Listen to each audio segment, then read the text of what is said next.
Hello, I am Campbell with Beyond Boundaries, and today we're going to talk about how to hold your paddle when you're kayaking. So the first thing we're going to talk about is the paddler's box, which is a position you're going to want to keep your arms in at almost all times when you are paddling. That is with your elbows relaxed so that you're at about a 90-degree angle while you have your hands on the paddle, and you can move it from just about anywhere you need.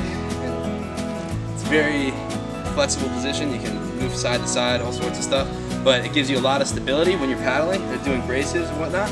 So you want to make sure you keep your hands at about a position such as this to keep the elbows nice and mobile.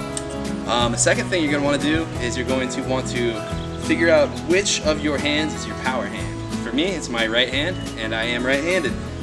So what you're going to want to do with your power hand is you're going to want to take your top of your knuckle and match it up with the blade of the paddle on that side, and then you're going to want to leave that hand there at all times. What you're going to want to do with your next hand is try and match the wideness, but it doesn't really matter where you put your hand on this because it's going to rotate throughout the paddle until you're doing a stroke on the left side. Then you're going to lock down on that grip.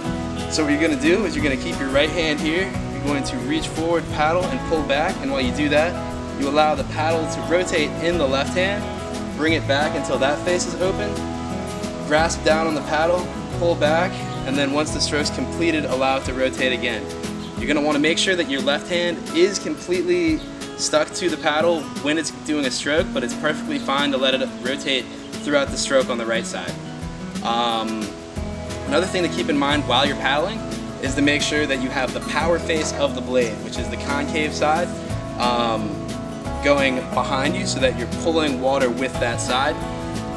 And that is all I've got for the beginning to holding a paddle. I'll talk to you guys later.